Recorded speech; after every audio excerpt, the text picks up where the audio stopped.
ధరణి welfare association అధ్యక్షుడు రాజారాం మాట్లాడుతున్నాను. ఎందుకంటే 2014లో ధరణి వెల్ఫేర్ అసోసియేషన్ ఏర్పాటు చేసిన తర్వాత అక్కడ మేము 128 మంది సభ్యులుగా 6,000 రూపాయలు డబ్బులు వేసుకొని అక్కడ స్థలాన్ని గవర్నమెంట్ స్థలమే ఒక రైతు ద్వారా తీసుకొని గవర్నమెంట్కి హ్యాండ్ ఓవర్ చేసి వాళ్ళ ద్వారా మేము వెంచర్ వేసి 128 ప్లాట్లు మేము చేసి లాటరీ ద్వారా ప్లాట్లు కేటాయించాము. కాకపోతే అక్కడ ఉన్నటువంటి మేము ఆ ప్లాట్లలో దాదాపుగా 128 మంది ఇట్లా షెడ్లు కట్టుకున్నారు. షెడ్లు కట్టుకుంటే అక్కడ లోచర్ల విజయభాస్కర్ రెడ్డి ఆయన అక్కడ రోడ్లతో సహా అమ్ముకున్నాడు. ఆ కాలనీలో పోవడానికి రోడ్లతో సహా అమ్ముకొని అక్కడ ఉన్నటువంటి అవుటర్స్ని ఈ 128 మంది ఎవరైతే ధరణి అసోసియేషన్ సభ్యులుగా ఉన్నారో వాళ్ళందరినీ కూడా ఈ ఇండ్లో కూల్చి ఒక్కొక్కరు 6 సెంట్లు 6.25 సెంట్లలో ఇండ్లు కట్టుకున్నారు. వీళ్ళు ఎప్పుడే కానీ ధరణి సభ్యులుగా కానీ లేదా అంటే దాంట్లో సభ్యత్వం పొందినటువంటి వాళ్ళు కాదు.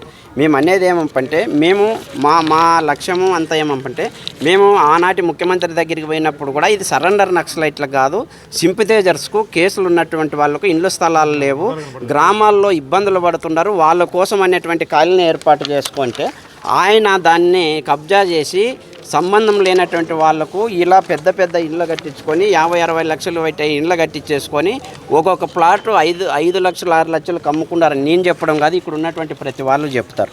ఎందుకంటే ఆయన ఏమంటున్నాడంటే నిన్న కూడా సోషల్ మీడియాలో మాట్లాడుతూ ఇది 12 సంవత్సరాల నుంచి సాగుతుంది, ఏ పార్టీ మాకు దగ్గరికి వచ్చినా కూడా ఆ పార్టీని పక్కదోవ పట్టిస్తున్నారు, అది వైఎస్ఆర్సీపీలు కావచ్చు తెలుగుదేశం కావచ్చు ఎవరు మాకు సపోర్ట్గా వచ్చినా కూడా వాళ్ళని ఆయన రాజకీయ కుల ధనంతో ఆయన మచ్చిక చేసుకోనో భయపడిచ్చో ఆయనే సొంతమని చేస్తున్నారు. ఇదంతా వద్దు.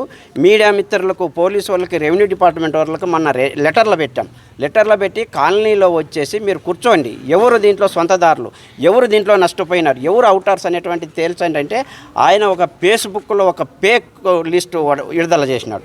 105 మంది పేర్లు ఇచ్చేసి వాళ్ళ ఇంట్లో 6 మంది, ఇంకా ఆయన ఏదో 11 మంది వాళ్ళ ఇంట్లో వాళ్ళ మంది, ఇంకా మిగతా వాళ్ళందరివి ఇచ్చినాడు. కానీ ఈ 128 మందిలో కొందరు చేసినాడు. ఎందుకంటే ఆయన చెప్పుకోవడానికి అమరవీరుల కుటుంబాలకు ఇచ్చిన ఎవరు ఇవ్వడానికి నువ్వెవడు ఈ ధరణి అసోసియేషన్లో సభ్యుడా నువ్వు?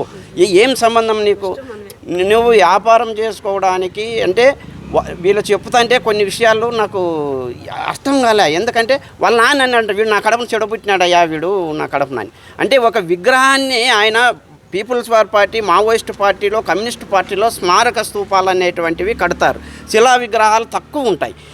ఆ శిలా విగ్రహాన్ని కట్టి దాన్ని ఆయన వ్యాపారం చేసుకోవాలనుకున్నాడు. ఒకసారి శ్రీధర్ రెడ్డితో ఓపెన్ చేపిస్తాడు, శ్రీధర్ రెడ్డితో బెడిసి కొట్టింది. ఎందుకంటే ఆయన మాట్లాడుతూనే ఎమ్మెల్యేల దగ్గరికి పోదామంటే రాజారాం రాడు అంటున్నాడు. శ్రీధర్ రెడ్డి దగ్గరికి పోయినాం మేము, ఏమయ్యా నువ్వు ఎవరికి ఇస్తావు, 30 మంది మీ వాళ్ళకి ఇచ్చింటే నాకు తెలియదు రాజారాం, ఆయన ఏదో కొని ఇస్తున్నాడని మా దగ్గర చెప్పినాడు, మేము తప్పుడు రిపోర్ట్ విన్నాము, ఇక మా 30 పునాదులు వేసిన దానితో సహా తీసుకోండి, విజయభాస్కర్ రెడ్డి దుర్మార్గుడు అనేది తెలిసింది అని ఆయన చెప్పినాడు. ఆయన చెప్పినిచ్చి ఆయనతో గడ్డ అయిపోతే మళ్ళీ ఇప్పుడు లోకల్ ఎమ్మెల్యే పల్లె రంగనాథ్ రెడ్డి దగ్గరికి మేము పల్లె రంగనాథ్ రెడ్డి గారికి ఫస్ట్ ప్రభుత్వం వస్తేనే ఆయన కాలేజీలోనే కలిసినాం. 120 మంది సభ్యులు కోర్టు మాకు ఆర్డర్ ఇచ్చినటువంటిది కూడా చూపించినాం. అన్న ఇట్లా ఇచ్చినారంటే ఇదే 100% కరెక్ట్, మీకే ఉంది అనేటువంటిది ఆయన మాట్లాడు. మళ్ళీ ఆయన ఈరోజు మాకు డిపార్ట్మెంట్లతో మాట్లాడి పోలీసుల నాటికి రానికోకుండా చూస్తున్నారు. ఇది చాలా దుర్మార్గమైనటువంటి చర్య. ఎందుకంటే ఈరోజు కూలిపోయి 4 కట్టుకున్నటువంటి వాళ్ళ ఇళ్ళను కూల్చడమే కాకుండా మా స్థలాల్లోకి వాళ్ళు రానికోకుండా చేయడము, వస్తే రాజారాం దీన్ని కానికోకుండా చేస్తున్నారు. ఓపెన్గా పిలిచినాం కదా, ఆల్ పార్టీస్ వామపక్షాలందరినీ పిలిచినాం. ఇక్కడ వచ్చి మేము మాట్లాడుతున్నాం. సీఎం దగ్గరికి జగన్ సీఎం ఉన్నప్పుడు తీసుకుపోయినాం, రాజశేఖర రెడ్డి సీఎం దగ్గర తీసుకుపోయినాం, కలెక్టర్ల దగ్గర ప్రతి నెల కలుస్తున్నాం, ఆర్డీ ఆఫీస్లో కలుస్తాం, విత్ రికార్డ్ అన్ని రికార్డెడ్గా ఉన్నాయి. మేము ఎప్పుడు దీన్ని కానికోకుండా చేసినాము. మేము ఆడ కాపులా ఉన్నాం. నీ దుర్మార్గ చర్యలు నువ్వు కబ్జా చేస్తూ అమ్ముకుంటూ మీ నాయన పేరు వాడుకుంటూ పెద్దారెడ్డి కాలనీ పేరు పెట్టుకుంటూ ఉండవు. అయ్యా పెద్దారెడ్డి అని ఆయన పార్టీలో ఉండాడా చేసినాడా కానీ ఆయన ఇంటికి వచ్చి చనిపోయినాడు.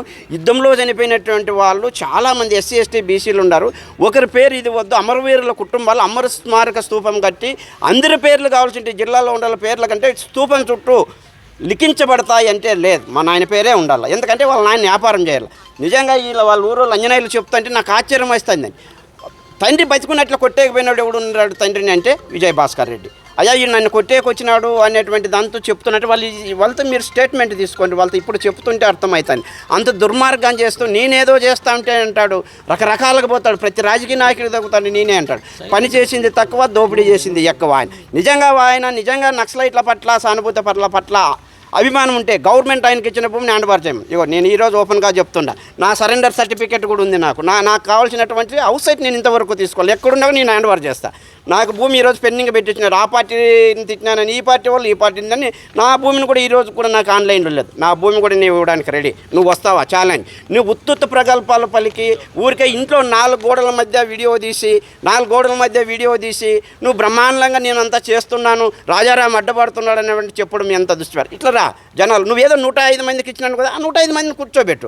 ఎవరెవరికి ఇచ్చినావు అనేటువంటి తేల్చు.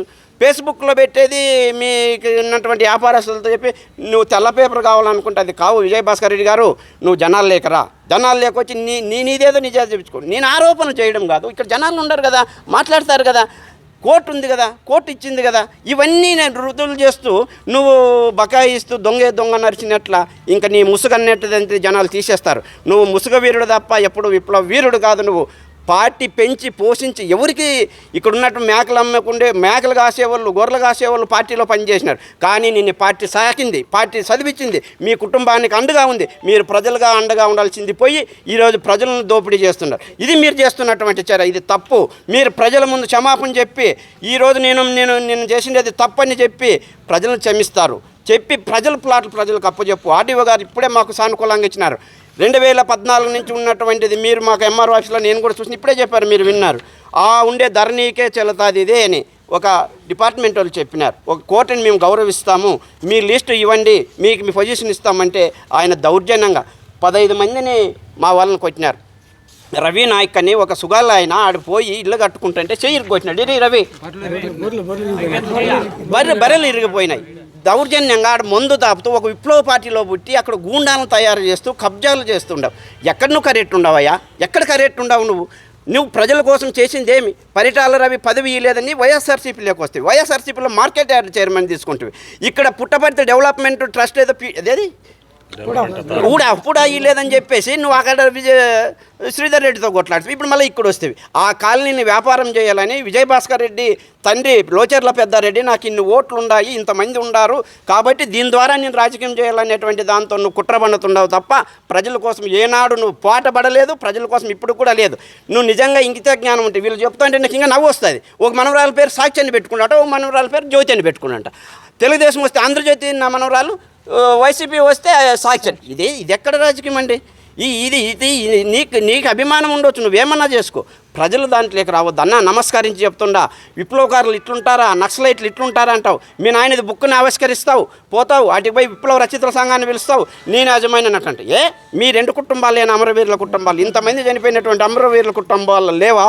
ఇంతమంది చనిపోయినటువంటి వాళ్ళు పేద కుటుంబాలు లేరా? ఇక్కడ కేశవ నాయక్ ఉన్నాడు, మా గూనిపల్లిలో 4 రమణన్న, అంత 4 చనిపోయినారు దళితులు. వాళ్ళ పేర్లు నీకు గుర్తు రాలేదా? ఇక్కడ ఉన్నటువంటి ఈ ఓబులదేవుడి చెరువులో చేసినారు, మక్కాజ్పల్లి స్టేషన్లో చనిపోయినారు, ఇంతమంది చనిపోయినారు. ఇంతమంది పేర్లు గుర్తు రాకోకుండా ఎందుకు వాళ్ళు గుర్తుకు రాలేదు నీకంటే వాళ్ళు నీ రక్త వారసులు కాదు. దీన్ని నువ్వు క్యాచ్ చేసుకోవడానికే చేస్తున్నావు. అందుకే నేను ఒకటే చెప్తున్నా, ఈరోజు పోలీస్ డిపార్ట్మెంట్ వాళ్ళని అడుక్కుంటున్నా, ఎమ్మెల్యే గారిని అడుక్కుంటున్నాం. రాజారామీడు అడ్డంకి అంటే నేను ఈరోజు తప్పుకుంటా. మీరు ఆ 128 మందికి పట్టాలు ఇవ్వండి, ఆ 128 మందికి పొజిషన్కి ఇవ్వండి, వాళ్ళకి కాలనీ ఏర్పాటు చేయండి. ఆ 120 మంది ఎవరైతే డబ్బులు వేసుకొని కొన్నారో వాళ్ళకి ఇవ్వనేటువంటి ఒకే ఒకటి. నేను ఏదో రేణుగుంట వాళ్ళకి ఇచ్చినాను, చిత్తూరు వాళ్ళకి ఇచ్చినాను అంటే ఏం మాట్లాడుతుండో విజయభాస్కర్ రెడ్డి గారు? 8 మంది అనంతపురం జిల్లా ఉమ్మడి జిల్లాగా ఉన్నటువంటి కనగానపల్లి, పేరూరులో ఉన్నటువంటి వాళ్ళు ఈ జిల్లా కాదా? నువ్వు శాంతి నర్సింగ్హామ్ కాడ భూమి ఆక్రమణ చేసినప్పుడు నీకు గుర్తు రాలేదా? ఈనాడు ఆఫీస్ దగ్గర నువ్వు భూములు తీసుకున్నప్పుడు గుర్తు రాలేదా? అనంతపురం జిల్లానా వీళ్ళదనేటువంటిది. నువ్వు ఎక్కడ భూములు తీసుకునేది, ఏం చేసిండేది విడిగా మాట్లాడదాం. నువ్వు ఎక్కడ కబ్జా చేసినావు, నీ ఇంటి దగ్గర ఏం చేసినావు అనేటువంటిది మాట్లాడదాం. Open challenge. రాజారాం ఎక్కడైనా పంచాయతీలో ₹1 తీసుకున్నాడన్నా, లేదంటే రాజారాం ఏవో భూమి కబ్జా చేసినాడన్నా, నీ ఉన్నటువంటి గతంలో ఉన్న పార్టీ ఇప్పుడున్న పార్టీ నాయకులు ఎవరన్నా పిలుసు, రాజారాం ఈ తప్పు చేసినాడంటే తలకాయ నేను నరుకుంటా. నువ్వేందయ్యా చేసేది? ఈరోజు ప్రజల కోసం వచ్చినటువంటి వాళ్ళని నువ్వు నాశనం చేస్తున్నావు. ఇది తప్పు. నీతో పాటు పనిచేసిన వాళ్ళు తప్పు అని ఉమ్ముస్తున్నారయ్యా. ఇంకా బతుకు నువ్వు అన్యాయంగా నువ్వు ప్రజలను చేయొద్దు. ఇది చాలా దుర్మార్గమైన చర్య. నువ్వు ఎవరిని పిలిచినా, మేము వేటకి పిలిచినా రావడానికి ధరణి సభ్యులతో పాటు నేను ముందుంటా. కానీ నువ్వు ఇంట్లో వాకిలు వేసుకొని మీడియా తీసుకొని ఆరోపణలు చేసి రాజారాం 2 లక్షలు తీసుకుని ఏం ఎట్లా కనిపిస్తున్నా నేను నీ కంటికి? ఒక సభ్యత్వం ఉంటుంది, సభ్యత్వం బుక్ ఉంటుంది, యూట్యూబ్లో దాన్ని ఓపెన్ చేసినాము. ఇక్కడ ఉన్న కమిటీ మెంబర్లు ఉన్నారు, వాళ్ళందరూ కూడా దాంట్లో ఉన్నటువంటి రికార్డెడ్గా మనీ ఎట్లుంటుంది, జాయింట్ అకౌంట్ ఎట్లుంటుంది, నీకు ఒక చర్చ జరుగుతుంది. నువ్వు పార్టీలో పని చేసింటే కదా, నువ్వు నిర్మాణాల్లో ఉంటే కదా నీకు ఆ ఏగతి ఉండేది. నిర్మాణంలో లేవు కాబట్టి నీ ఒంటెద్దు పోకులు, నీ ఒంటిది అంతా నేనే పెద్దరెడ్డి చేసినట్లు చేస్తే ఇక్కడ చలో అన్న, ప్రజలు చైతన్యంగా ఉండారు. జాగ్రత్త, నువ్వు మాట్లాడేటప్పుడు చాలా జాగ్రత్త. నేను 12 సంవత్సరాల నుంచి ఓర్చుకుండా ప్రజలు నీ ఇంటికి పోవాలన్నారు, ప్రజలు చెప్పులతో ఆడోలేస్తామన్నారు. వద్దు, ప్రజలు చూసే వాళ్ళకి ఎట్లుంటుంది, నక్సలైట్లు కొట్లాడుకుంటానని నా ఓర్పుని సహనాన్ని నువ్వు చెంచొద్దు. భౌతిక దాడులు చేయాలని వాళ్ళు అనుకున్నాక నేను కాపాడినయ్యా నిన్ను. నువ్వేం పెద్ద పుట్టింగ్ కాదు, నువ్వు ఇక్కడుండే వాళ్ళకి భయపడించవచ్చు. ఇక్కడుండే వాళ్ళకి నువ్వు పెద్ద నక్సలైట్లు, పేరు మోసిన నక్సలైట్ కావచ్చు. వీళ్ళు బరవులు కష్టాలు మోసినటువంటి నక్సలైట్లు ఇక్కడ ఉన్నారు. బరవులు బాధ్యతలు నేను అదే చెప్పాను నిన్న పోలీసు వాళ్ళకి కూడా, అయ్యా మీరంతా ఆరితేరినలు నక్సలైట్లు పేల్చి కూల్చడం అది మాకు పెద్దది కాదు. ఎవరి కోసమో రాజ్యం కోసం వస్తాదో రాదాని కోసం కూల్చినాము. నువ్వు జాగ్రత్తగా ఉండు, మా వాళ్ళకి కోపాలు తెప్పియొద్దు, మా ప్రజలను తిరుగుబాటు తెప్పియొద్దు. ఇంతవరకు నేను అణచగలను. నేను దూరం అయితే నువ్వు భూమి మీద ఉండవు. నేనే నిన్ను కాపాడుకుంటూ వస్తుండా. నీ తప్పులను ఇప్పటికైనా క్షమించుకో విజయభాస్కర్ రెడ్డి. అనవసరంగా పేలాపన చేస్తే నిన్ను ఎవరు కాపాడరు. రాజకీయ నాయకులు 4 ఓట్ల కోసమే నిన్ను చేస్తారు. అట్లొస్తే మాకు అన్ని కులాలు ఉన్నాయి, ఇక్కడ అన్ని కులాలు ఈ గ్రామాల్లో ఉన్నాయి. నేను రాజకీయ పార్టీలకు కూడా చెప్తున్నా, విజయభాస్కర్ రెడ్డి అనేవాడు ఊసర వెళ్ళి అతన్ని నమ్మొద్దండి. మా ధరణికి న్యాయం చేయండి. మీ పార్టీకి ఏ పార్టీకైనా కూడా మా ఓట్లు వేసేటువంటిది. లేదంటే మీరు ఆయనకే సపోర్ట్ చేస్తే ఏ పార్టీ అయినా కూడా మేము మీ పైన దుష్ప్రచారం చేస్తాం. మాకు అన్యాయం చేసినారనేటువంటి ప్రతి కులము, ప్రతి తాండా, ప్రతి గ్రామం, ప్రతి దళిత, పలిత బోయ, ప్రతి వడ్డే, రెడ్డి అన్నీ మా కులాలు ఉన్నాయి. ఇవన్నీ మేము తిరుగుబాటు చేస్తాం. అందుకే ఇక్కడ ఉన్నటువంటి మాకు తోడుగా వచ్చినటువంటి హరిగారు బహుజన పార్టీ స్టేట్ అధ్యక్షుడు వచ్చాడు, వాళ్ళ మద్దతు ఉంది. ఈరోజు సిపిఎంలను కూడా పిలిచాం, వేమయ్య గారికి చెప్పినాం, ఇక్కడ ఉన్నటువంటి వాళ్ళందరినీ పిలిచినాం. కానీ ఆయన పెద్ద నక్సలైట్ అయినా ఆయన న్యాయం అనేటువంటిదని ఆ భ్రమల్లో ఉండొద్దండి. అయ్యా మీకు చేతులు అయితే మొక్కుతున్నాం, వాస్తవాలను తెలుసుకోండి, నిజ నిర్ధారణ కమిటీ వేయండి, మీరు ఇక్కడ ఉన్నటువంటి న్యాయం చేస్తారని నేను ఆశిస్తూ మరొకసారి మీకు దండం చేసి చెప్తాను. మీడియా మిత్రులకు నా యొక్క ఉద్యమ నమస్కారాలు తెలియజేస్తూ ఈ రోజున పుట్టపర్తి ఆర్డీఓ కార్యాలయం ముందున చర్చకు సవాల్ విసిరినటువంటి ధరణి వెల్ఫేర్ సొసైటీ ఆహ్వానాన్ని మన్నించి ఈ యొక్క ఆక్రమణదారులు ఎవరైతే ఉన్నారో వాళ్ళు వస్తారని చెప్పి ఇంతమంది రావడం జరిగింది. కానీ ఈ తప్పు చేసిన వాళ్ళు ఖచ్చితంగా వీటికి రాకోకుండా వాళ్ళు తప్పించుకొని తిరిగినారు. ఈరోజు ఆర్డీఓ గారిని రిప్రజెంటేషన్ ద్వారా కోరడం జరిగింది.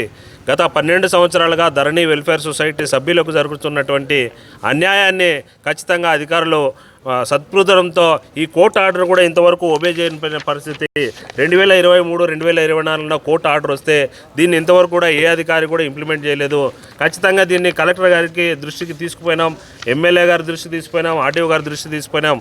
ఇది ఇంతవరకు ఎందుకు మీరు స్పందించలేకుండా ఉన్నారో, అధికారుల అలసత్వం వల్లనే ఇలాంటి ఆక్రమణదారులు పెట్టలేకపోతున్నారని చెప్పేసి ఈ సందర్భంగా తెలియజేస్తూ కోట్లాది రూపాయలు వెచ్చించి అదే ధరణి వెల్ఫేర్ సొసైటీ సభ్యులకు ఇచ్చినటువంటి ఈ స్థలాలలో ఈ గుడిసెలను వేసుకున్నటువంటి పేదలను కొట్టేసి ఈ కోట్లాది రూపాయలు వెచ్చించి ఇక్కడ భవన నిర్మాణాలు జరగడం ఎంతవరకు ఇది సమంజసమని ప్రశ్నిస్తూ ఈ అధికారులు నిమ్మకు నీరెత్తినట్టు వ్యవహరించడం వల్లనే ఇటువంటి ఆక్రమణదారులు పెట్టలేకపోతున్నారు. ఖచ్చితంగా వీటిపైన చర్యలు తీసుకోలేకపోయిన పక్షంలో ఖచ్చితంగా మేము ఎటువంటి దాడులకైనా సిద్ధపడతామని చెప్పి తెలియజేస్తూ దీని వెనుక ఎమ్మెల్యే గారి హస్తం ఉందని చెప్పి ఈ సందర్భంగా మేము కూడా అనుమానించాల్సి వస్తుంది. ఖచ్చితంగా ఇదే కనుక నిజమైతే ఎమ్మెల్యే గారి ఇండ్లు కూడా ముట్టడిస్తామని చెప్పి ఈ సందర్భంగా తెలియజేస్తున్నాం. ఇది అధికారులు, రాజకీయ నాయకులు ఖచ్చితంగా ఈ పేదలకు న్యాయం చేయని పక్షంలో ఎటువంటి ఉద్యమాలకైనా శ్రీకారం చుడతాం. ఇందాక ఆర్డీఓ గారు 2 వారాలు గడువు ఇచ్చారు.